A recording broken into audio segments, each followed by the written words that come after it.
Meanwhile, the upper and lower houses both approved the Senate Bill 1418 or the Bayanihan Tequila's One Act that will grant President Rodrigo Duterte a special power to address COVID-19 in the country. This bill includes aid to the medical staff, medical practitioners who will die in the line of duty, as well as subsidies for low-income households. More of the details from PTV senior correspondent Eunice Samonte.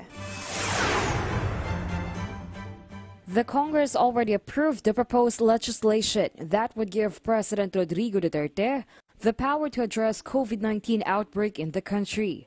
In a special session, the upper and lower houses agreed for Senate Bill 1418 or the Bayanihan Tequila's One Act, authored by Senate President Tito Soto and Senator Pia Cayetano.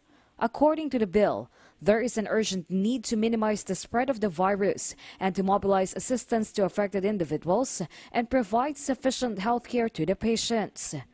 This includes 100,000 pesos aid to the medical staff in case they got infected, while 1 million pesos should be given to the medical practitioner who died in their line of duty, helping the affected individuals.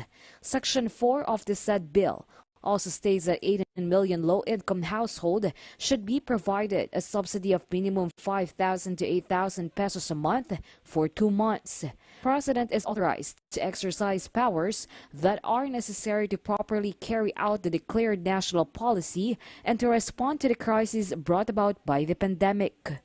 Consistent with Section 17, Article 12 of the Constitution, when the public interest so requires, private hospitals and medical facilities and other establishments may serve as quarantine areas.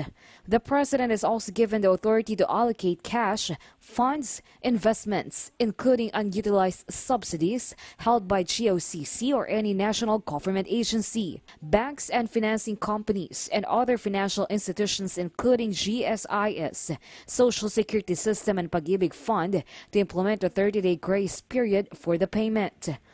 Huwag po kayong mangamba. Naging responsable ang ating gobyerno sa pamamahala ng ating pera. Under this bill, Health Committee Chair Senator Christopher Bongo is also pushing for the rights of the informal economy workers like the public utility vehicle drivers and the daily wage earners. Gawin natin ang lahat para maisigurong walang magugutom na Pilipino habang nilalabanan natin itong virus na ito. Make sure we have sufficient supply of food. Aanhin natin ang pondo kung kulang naman ang supply. Meanwhile, the Congress assured the public that the funds will be used appropriately and will report to the President from time to time. I just want to remind lahat ng mga implementors, lahat ng mga mag-implement nito, sana po isipin palagi natin na may Panginoon nakatingin sa atin, itulong talaga natin. The Congress is expecting the President to approve the bill as soon as possible to help stop the spread of this pandemic. Eunice Samonte for The Nation.